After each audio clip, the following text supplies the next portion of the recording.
In the shadowed and obscure records of the Imperium's darkest betrayals, one declaration still echoes like a death knell across the ruins of once loyal worlds. Speak the words of Lorgar, and you shall live forever in the glory of chaos. Speak them not, and every one of you shall die today. That ultimatum, delivered at the gates of Moog 4 moments before the sky was set alight with bolter fire and demon flame, was the beginning to yet another planet's fall to the 17th Legion, the Word-Bearers. However, they were not always monsters in crimson and ash. They were once known as the Imperial Heralds, the iconoclasts, one of originally 20 legions birthed by the Emperor of Mankind. But it was under their primarch, Lorgar Aurelian, that their path diverged. A path not just away from the Emperor, but directly into the waiting arms of the Warp. The Word-Bearers were the first legion to truly betray the Emperor, the first to cast aside their loyalty in favor of chaos undivided. And unlike the others, they did not do so out of ambition or vengeance, but rather out of blind worship. Even before their formal corruption, they were famous for their extreme religious zeal. This fervor only deepened to a greater degree once they fell, transforming them into the very template of a Chaos Legion. Their ranks were bolstered not just by Astartes, but by cultists and mortals drawn to their gospel of damnation, ruination, and oblivion, all bound together by the words of the Dark Apostles, wrapped in the echoes of their once holy chaplains, now firebrands of heretical scripture. Where others raised banners, the Word-Bearers built cathedrals. Where others made wars of conquest, they made theirs of conversions. During the Great Crusade, their gene seed was considered stable, efficient, and unbelievably easily replicated. This made them one of the largest legions, second only to the Ultramarines. But there was a flaw buried deep within this seeming perfection. Not a flaw of biology, but rather of spirit. Those born of Lorgar's bloodline bore an unshakable devotion, a refusal to question, a blindness feeding into a near pathological faith. That flaw became the wedge through which chaos inserted its will. As the heresy would unfold, so too did their true nature. And now, after more than 10,000 years, lost within the eye of terror, that original purity withered into something far more grotesque. Their gene seed has twisted, mutations have spread. Yet the Word-Bearers do not mourn this change. They exalt it, for in their eyes, these deformities are not curses, but rather blessings, the visible approval of the Chaos Gods themselves. When the Horus heresy had erupted into the fires of betrayal and Maida, 9 of the original 20 Space Marine legions turned their blades against the Imperium. Amongst them, one name stands out not merely for its treachery, but for how eagerly and willingly they embraced the darkness. This was a legion who bore Sanguinius' hate above all others. A legion that had not been tricked, deceived, or forced by circumstance into corruption, but rather chose it willingly. These were the Word-Bearers. They were the first to fall, the first legion to be corrupted by chaos. Their descent was not a sudden collapse, but a deliberate and methodical transformation, one that began solar decades before the heresy itself. Where others hesitated, they quickly submitted. Where others doubted, they believed their devotion was absolute. Under their demon primarch, Lorgar Aurelian, the Word-Bearers have become harbingers of chaos undivided. It was through their manipulation, through whispered sermons and poisoned revelations, that Horus Lupercal, the favored son of the Emperor, was turned against his father. And in doing so, the Word-Bearers kindled the flames of galactic civil war, one that would snare the Imperium and shatter humanity's chance at inheriting the stars, staining the galaxy with oceans of blood and sorrow. To this day, the Word-Bearers are locked in the long war, devoting every ounce of their strength to the destruction of the corpse emperor and the spread of what they call the truth. A truth wrapped in chaos, scripture, fire, and brimstone. but before their infamy, before they were symbols of heresy, most profane, they bore the name, one that spoke of purpose, not corruption. At their inception, the Emperor named the 17th Legion the Imperial Heralds.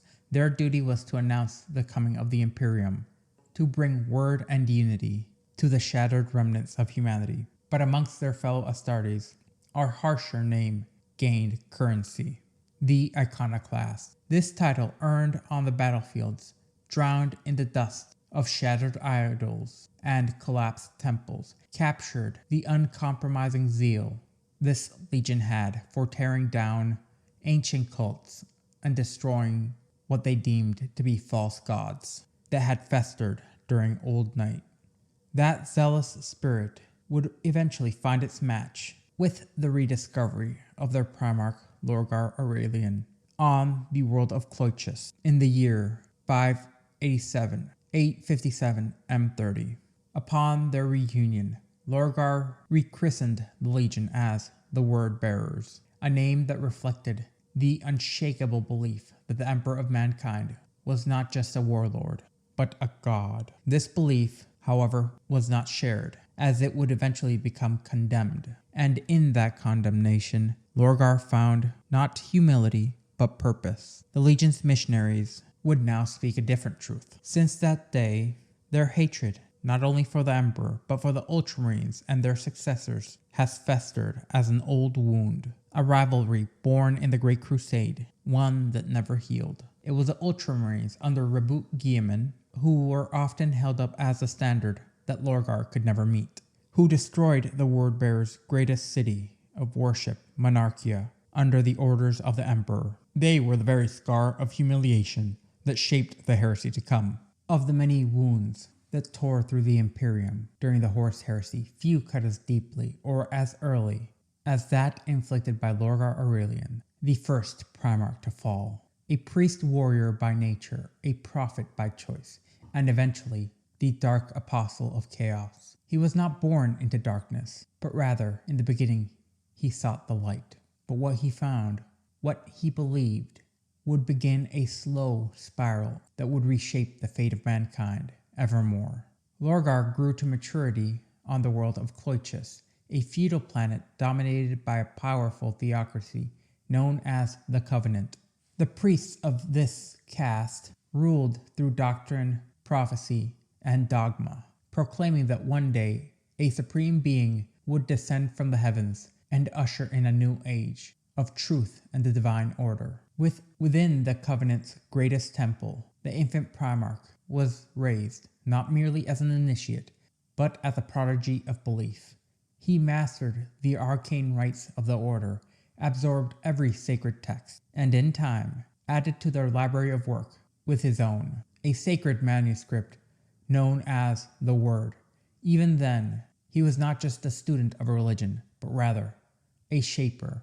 And when the God Emperor of Mankind finally arrived at Clochus, bearing the storm-weathered banners of the Great Crusade, Lorgar believed that he had just seen the prophecy fulfilled. In the Emperor's presence, he did not see a warlord, nor a conqueror, but rather he saw a god. So began his march across the stars, fueled by an unshakable faith and a divine conviction. Lorgar led his legion, the newly renamed Word Bearers, in a holy campaign wherever they advanced. They shattered the idols of false gods, burned the temples of alien faith, and in their place erected monuments to the Emperor. Cities became shrines, and worlds became sanctuaries. Their enemies were not simply defeated, but they would be converted. However, there was one truth that Lorgar had not reckoned with, the imperial truth. The Emperor's vision of mankind's future rejected gods in all forms, alien, ancient, or otherwise. He demanded reason, not reverence, science, not superstition. And when news of the Word-Bearers' crusade of worship reached his ears, the response was swift and brutal, merciless even. Lorgar was censured publicly. His monuments were torn down. His legion was brought low. The Emperor, whom he had defied, refused divinity. And the message was clear. There would be no gods in the Imperium, even him. What followed cannot be fully charted, as there are no true records, only fragmented data slates, as there are no true declarations, only silence. But those of whom have studied the descent of the word-bearers agree on one point. It was at this moment that the foundation cracked. Whether it was grief, shame, betrayal, or the loss of hope, something took root deep in Lorgar's soul. Something changed him fundamentally. It was a spiritual collapse, and then something else, an awakening. The Emperor had denied his place in prophecy.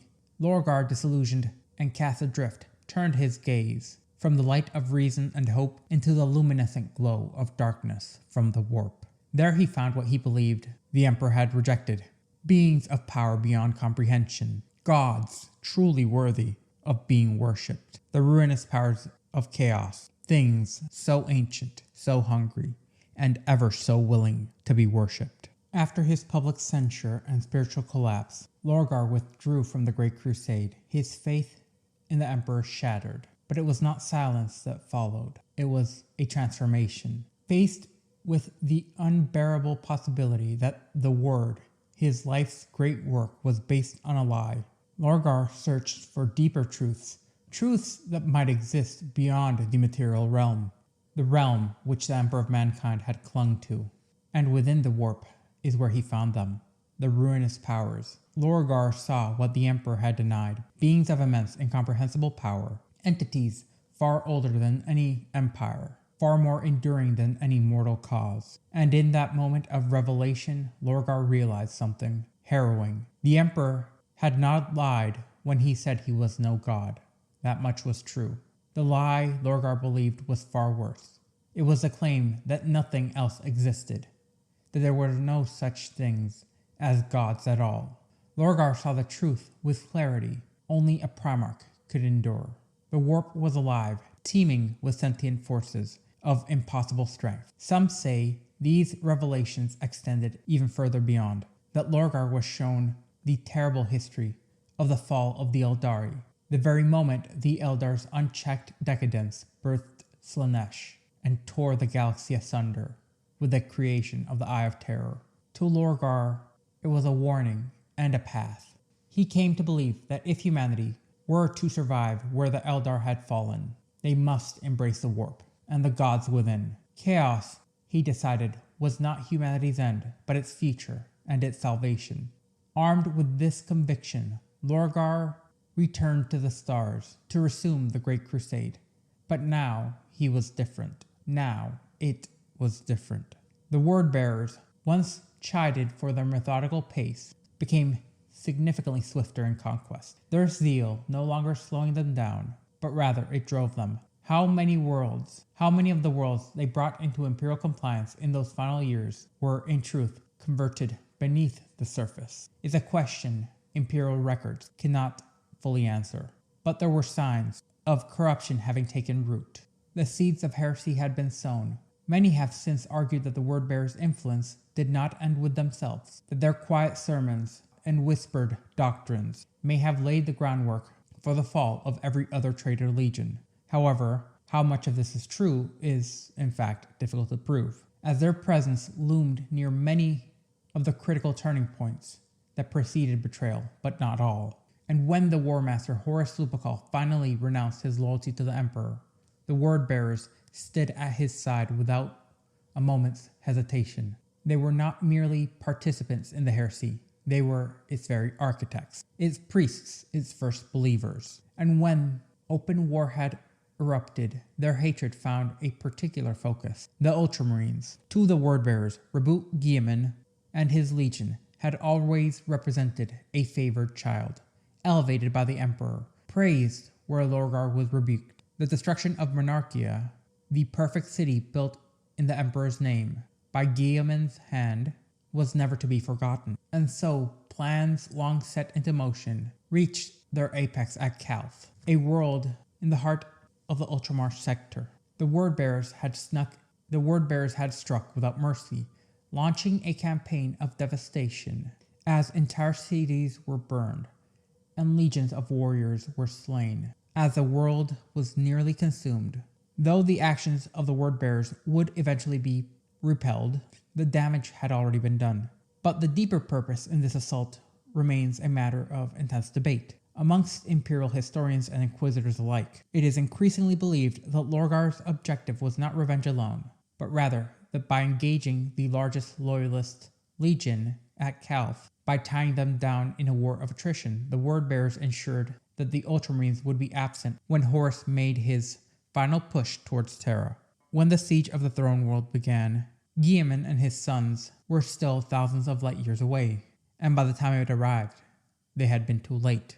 In the ashes of the Horus heresy, as the Warmaster lay slain, and the siege of Terra was broken, the word-bearers did not just vanish, they withdrew. Their retreat was not one of surrender, but rather of transformation. While the Imperial forces attempted to reclaim the shattered worlds that had been lost during the heresy, the word-bearers slipped into the rolling depths of the Eye of Terror. It was here amidst the madness incarnate that their Primarch Lorgar Aurelian was rewarded. The former prophet of the Emperor was now fully devoted to the ruinous powers, and in doing so, he was granted demonhood, an apotheosis only achievable through complete and irreversible damnation. But not all of the Legion followed Lorgar into the Eye. A significant portion took refuge in another warp bastion of chaos, the Maelstrom, a second, less stable region of the warp. It was a place few Imperial forces dare pursue, and fewer still return from. From these twin strongholds, the Word-Bearers Legion continued its work, not as scattered warbands, but rather as a coherent and efficient engine of corruption. Unlike many of the other traitor legions fractured by time, rivalries, mutations, and inborn hatred, the Word-Bearers remained tightly bound and structured like a theocracy. Their chain of command resembles a religious hierarchy more than a military one, centered on dark apostles, heretic priests who serve as both commanders and spiritual leaders. These apostles preach not in praise of a single deity, but rather of chaos undivided, making no exclusive pact with any god. Instead, they embrace all the ruinous powers, invoking possession and pacts as needed. They bend the knee only to the word. Lorgar's vision for the galaxy fused with the warp. This is what grants them an ideological clarity that makes the Word-Bearers uniquely dangerous amongst the Chaos Legions. Where other traitor legions spill the blood of millions for vengeance or self-glory, the Word-Bearers operate with purpose. They do not fight wars, they spread beliefs. They seed heresy, they infiltrate worlds, and they corrupt from within.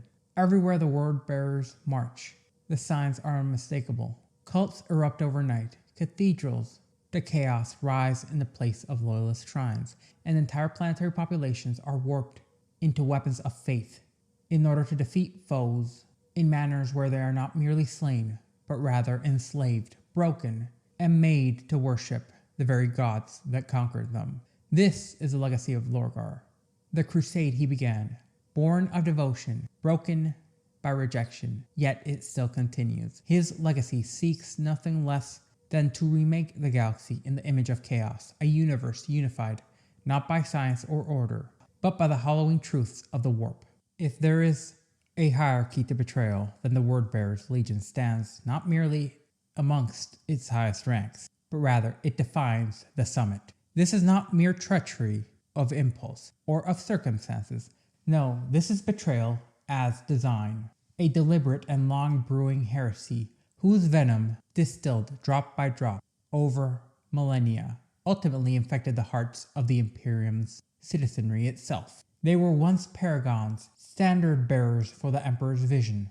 The 17th Legion was forged to embody the faith in the Imperial truth and spread it like gospel across the stars. In those early days, their devotion was considered exemplary, beyond question, unshakable. They carried not only bolters and blades into battle, but also the promise of mankind's unity under the Emperor's divine light. But in their structure, there was a flaw. Subtle at first, hidden beneath pageantry and praise, their loyalty seemed ironclad, as it was their form of devotion that in the end drew scrutiny. What some interpreted as deep faith, others recognized as a dangerous type of fanaticism, one that would twist the word bearers from imperial exemplars into the architects of the long war. Even before the Great Crusade swept across the stars, the Emperor made it clear his war was never just for territory, it was for the very soul of mankind. The Unification Wars and all that followed were not merely campaigns of conquest, they were ideological crucibles, forging grounds. The dream was a single, reasoned empire, built not upon dogma, but upon illumination, a brotherhood of humanity under one secular truth. This was the core of the imperial truth. No gods, no superstition, only knowledge, progress, unity, and the ever-expanding dominion of humanity. Yet even as the emperor wielded fire and steel to subdue those who clung to the old ways, he left room for peace when possible. As one battle leader once put it, if we kill everyone who resists us, then we will reign over a kingdom of ashes. The Imperium of man was a kingdom meant to unite. Still, not all could be brought into the fold. There were those too steeped in belief, too rigid in ritual, and too corrupted by myth to accept the truth. The seeds of chaos grew in those shadowed places. And it was in this battlefield of the mind, not just of the flesh, that the word bearers were first intended to fight. From their inception, the word bearers were built to be different. Their zeal was not just a tool, but rather it was designed into their nature. Unlike many of the legions who drew from noble houses or hardened tribes, the 17th Legion were forged from the ashes of the defeated, the sons of conquered people, trained not only to fight, but to remember, to know the cost of heresy and the burden of forgiveness. They did not march with the righteous pride of victors.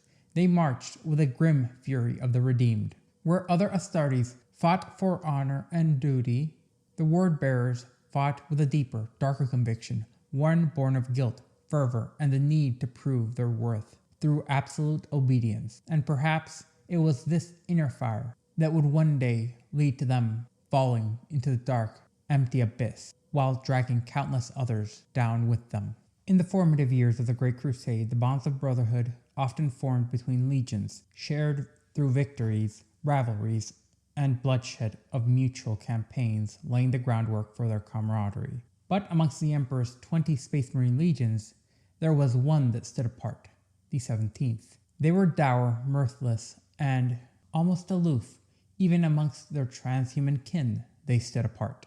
They neither sought fellowship nor offered it. Where others took grim satisfaction in battle or pride in conquest, the 17th cared only that the task was completed, the will of the Emperor imposed, and unlike their kin, they did not revel in the glories of war. They found no honor in the resistance of their foes. Defiance in their eyes was not to be admired, it was to be eradicated. Where some legions grew into their titles through deeds and mythos, the 17th was named early, as they were not simply another cohort of warriors given a numeric designation.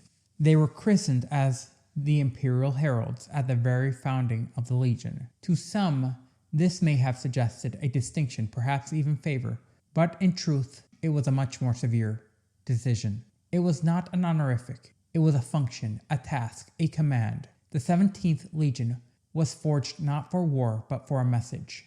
When a world resisted imperial compliance on the grounds of belief, when the people bowed to gods, spirits, or ancients, even irrational superstitions, it was the Imperial Heralds who were dispatched. They were not diplomats, they were not peacekeepers, they were messengers of finality. To the citadels of prophets and the strongholds of cultists, the heralds would arrive, often with a singular warrior, clad in black ceramite, their helm sculpted in the image of a skull, and bearing an eagle-winged mace. That lone figure would stand before the enemy and deliver the emperor's decree: recant or be destroyed. There would be no debate, no tolerance, no parley.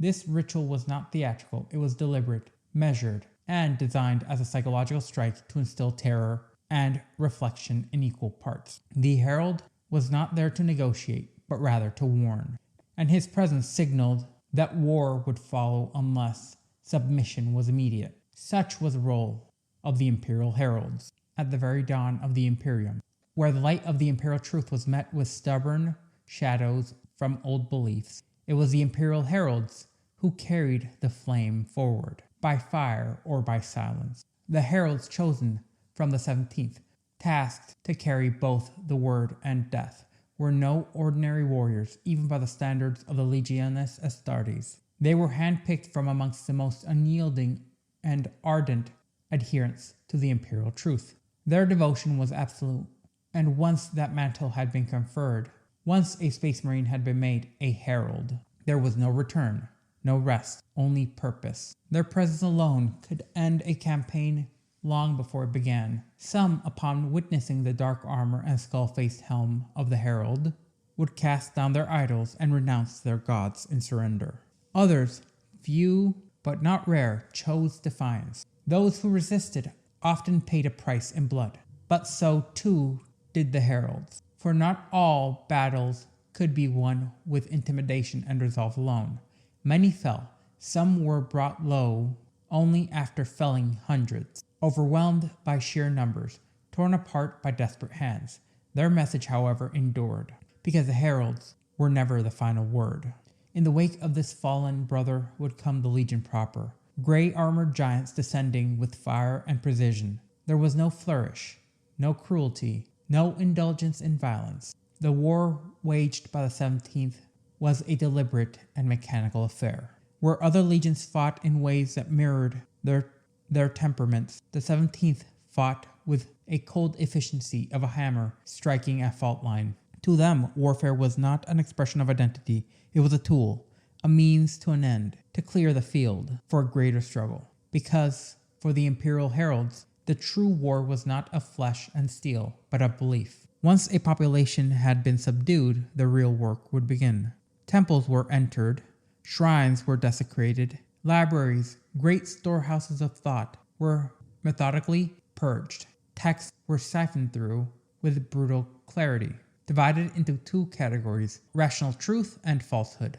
Those volumes which exalted gods, spirits, or the arcane were condemned. Icons, idols, relics of worship were all dragged into public squares and broken before the people. There was no tolerance, no mercy, nor would there be mercy for those who clung to the past. Those who had once thought superstition or safeguarded its symbols were brought before the flame, their fates tied to the very lies that they had preserved. They were burned together, man, book, statue, all of them reduced in a single act of purification. And yet not all were lost. Those who turned from ignorance, who renounced their beliefs, and embraced the light of the imperial truth, were offered a chance to begin anew. But the choice was stark. Accept the emperor's truth, or join the pyre. At last, the final symbols of the old ways, the temples, the sanctuaries, even the palaces, were torn down stone by stone. Dust was all that would remain. And when the work was finished, the grey giants would depart. The saved were left behind, surrounded by the rubble of what once was, and made to begin again, enlightened or at least obedient. It was a cycle that they repeated again and again and again, across the galaxy, across dying landscapes, from old Earth during the Unification Wars, and later, throughout the stars. Their title, the Imperial Herald, remained official, but it would fade from common use. In whispers and in field reports, in the grim nicknames and half-spoken warnings, another name would take hold, the iconoclast. To the brother legions and the fledgling Imperium, that is a name that would endure. They were once the Imperial Heralds, the Emperor's own emissaries of truth and fire. But history, especially the shadowed history of the Horus Heresy, rarely allows even the most noble titles to remain untainted.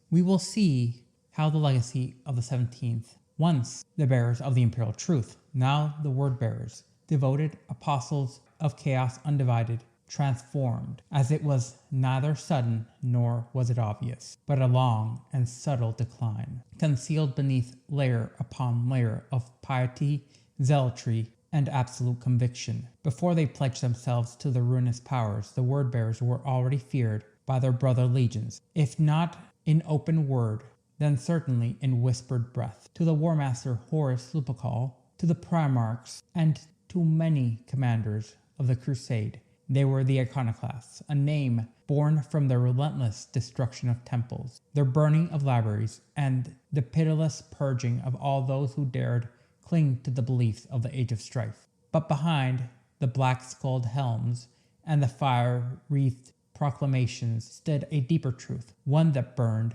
until it was far too late. Of all the legions, it was the 17th, the word-bearers, who faltered first, who were the first to be subdued by voices from beyond the veil. Solar decades before the eruption of the heresy, the word-bearers had already begun their slow descent into chaos, calamity, and ruination. Now they indeed hid it well, cloaking blasphemy in ritual, disobedience in devotion, all beneath the guise of spreading the Emperor's light. And it was they, not the Luna Wolves, not the Night Lords, who first courted the whispers of the warp.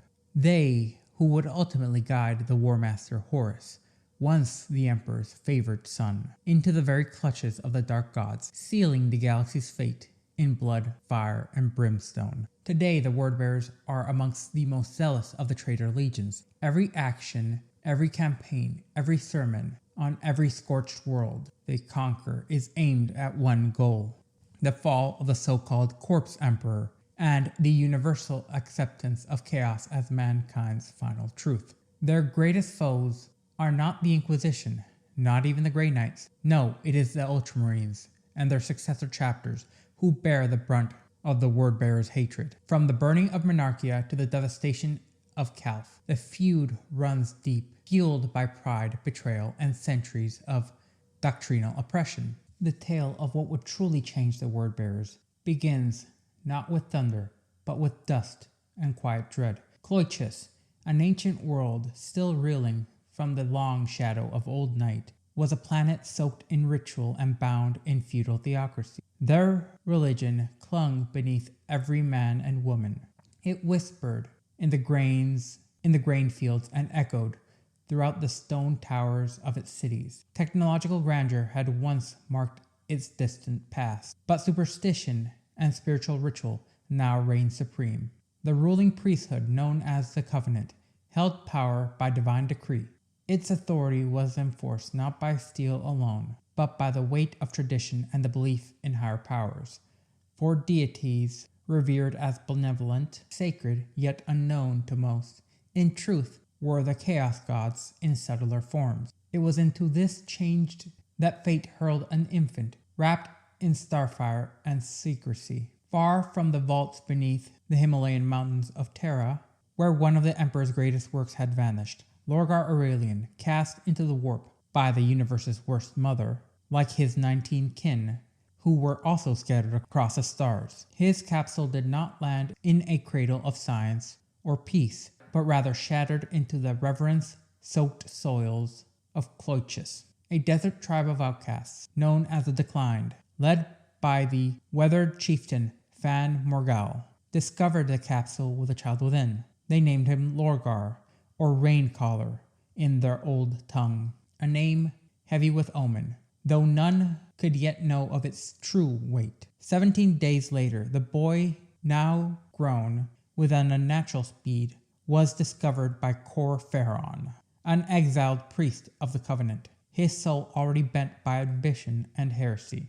Once a vocal proponent of a more forceful style of a religious conversion, Cor Ferron had been cast aside and left out of the capital city of Varnandarsh, the city of grey flowers. Cor Ferron saw not a child, but rather a weapon. Convinced that the boy had been touched by the so-called powers, he executed Fan Morgal and all who might reveal the truth of Lorgar's origin. He took the boy in as a disciple and subjugated him to manipulation, beatings, and cold discipline. In Lorgar he saw both a path of vengeance and power, and yet the boy absorbed every cruelty not with hatred but with piety. Lorgar devoured the sacred texts of the Covenant and envisioned something greater, not a fragmented pantheon but rather a singular, monotheistic divine force, the One, a god above gods. To the priesthood, this idea reeked of heresy, but Lorgar's voice carried like thunder in the stormless skies. He began to gain followers, not by command, but through conviction. Cor Ferron, torn between control and sheer ungodly awe, tried to bend the boy to his will through pain, though bruised and battered, remained loyal. During a mutiny sparked by Corferon's cruelty, it was Lorgar who shielded his foster father and restored order. In doing so, he won Corferon's twisted affection and was named Bearer of the Word, a title that would soon echo across all of Cloychus, and a precursor to his legion's damnable name. Amongst the exiled caravan were others who shaped his path. In particular, a mercenary known as Axta and another known as Nariko, a captured Covenant scholar. With them, Lorgar honed not only his faith, but his understanding of people, their fears, their hopes, and the power of belief. Lorgar's sermons ignited the souls of Cloychus. His cult, the Godsworn, grew swiftly. Slaves were freed, cities stirred, and the young preacher's voice began to carry over mountain and plain, within valleys and forests alike. It was not a conqueror that had landed on their planet, but rather a prophet. What followed and what would come next would reshape not only this world, but the galaxy itself. But this is where it all began. In the archives of the Copernicus Speculum Historiale, we find a rare and haunting relic. An idealized remembrancer's sketch of Primarch Lorgar Aurelian during the Great Crusade, draped in flowing robes and adorned in ceremonial armor, where he appears less as a warrior and more as a prophet, not one of peace, but of conversion. It is said that after a searing sermon delivered at the gates of Varadosh, the capital city of Cloychus, the gates did not fall, but rather they opened. And what lay beyond was not resistance, but rather submission.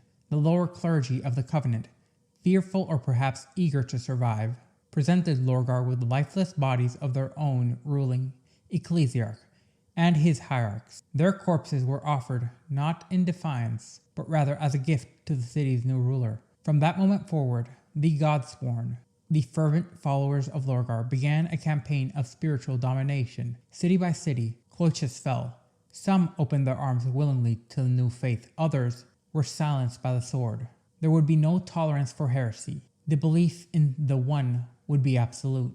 Yet a final bastion would remain, the city of Gerhardval, which was guarded by a relic of the dark age of technology known as the Storm Generator.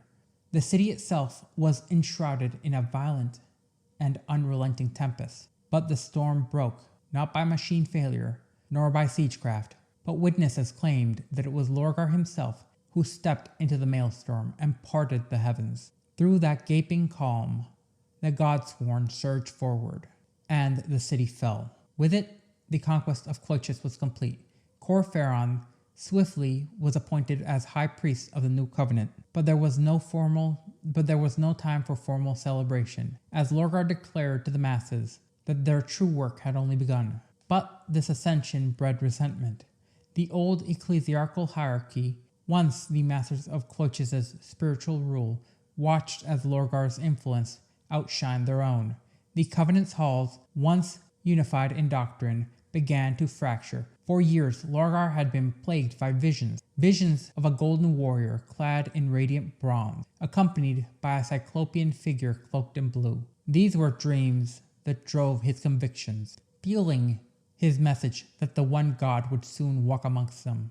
That message shattered the religious status quo. Mass conversions would follow, and the people of Cloychus began abandoning their veneration for the four powers and turning instead into a singular doctrine, that of Lorgar's one God. The old guard, the Covenant, reacted swiftly, branding him as a true heretic as they attempted to arrest him, only to be cut down by his zealous protectors. And so the Covenant was split. On one side stood the Old Faith, on the other the Godsworn, also known as the Brotherhood of Lorgar. And as the lines were drawn, the world was plunged into a bloody holy war, now remembered as the Schism Wars.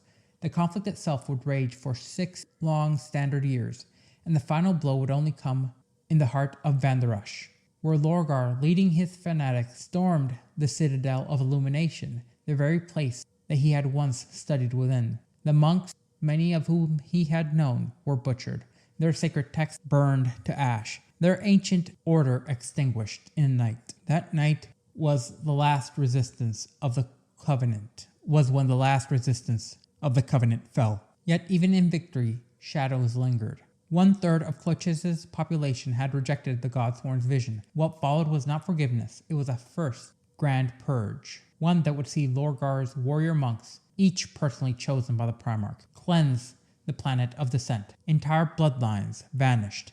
The price of disbelief was death. Now titled the Archpriest of the Reformed Covenant, Lorgar turned his eyes skywards. He promised the faithful that their new god, the One, would soon arrive, and he would not come as a spirit or a vision, but rather as flesh. His name would be the Emperor. Corferon, however, remained transparent. Though he accepted the One as supreme, he confessed to his adopted son that he still believed in the 4 other gods of the old faith, and he was not alone in this duality. Many Clochians held to the old beliefs even as they prayed to the new. And there, in that unspoken contradiction, lay the seeds of damnation, seeds that would one day bloom into treachery and chaos. In the 857th year of the 30th millennium, the skies above Clochis would split, not by fire nor storm, but with golden light. The prophecy, so often whispered, was finally fulfilled. The One had arrived, the Emperor of mankind, resplendent in his shining gold, bearing the presence far beyond mortal comprehension, descended from his craft, flanked by the Cyclopean Magnus the Red, and 2 full squads of tactical marines from the Thousand Sons Legion. What followed was not a battle, nor was it resilience, but rather it was reverence. Lorgar Aurelian, the self-made prophet and victorious warlord of Clochis, fell to his knees before the radiant figure, and behind him the planet soon followed. The masses of Varndurash knelt in solemn awe, unified in a singular belief.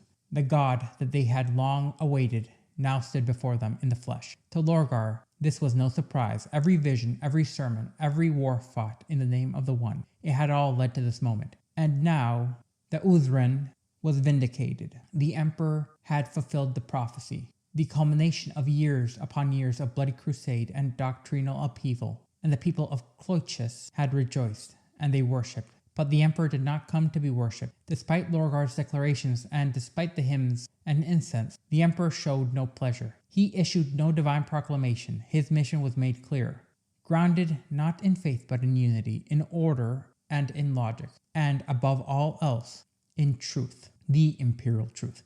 The imperial truth, an unflinching doctrine of secularism and rationalism, rejected God's prophecy and the chains of religious superstition, as it had no place for worship, no room for devotion, and yet Lorgar continued to see divinity where the Emperor demanded none. This paradox, rather than weakening his belief, solidified it.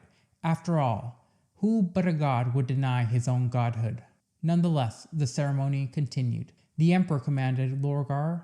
At the Emperor's command, Lorgar ordered the gathering of his finest warriors, his most fervent godsworn, and had them inducted into the Legion, the Imperial Heralds, forged from the Primarch's own genetic materials years before his rediscovery. They were now his to command fully. Corferon, Lorgar's adopted father, and Dark Shepherd of the Old Covenant of Clochis, underwent a grueling process of genetic enhancements.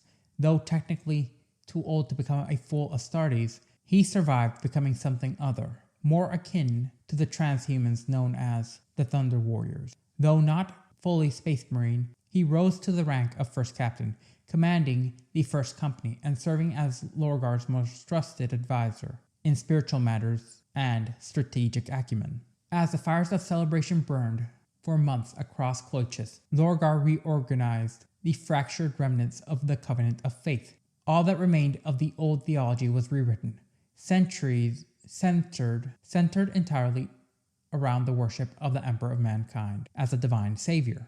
The Emperor tolerated these displays, but barely. He made his discomfort clear. However, he would make his discomfort clear to his son. The Great Crusade could not afford the burden of religion, but Lorgar was unmoved.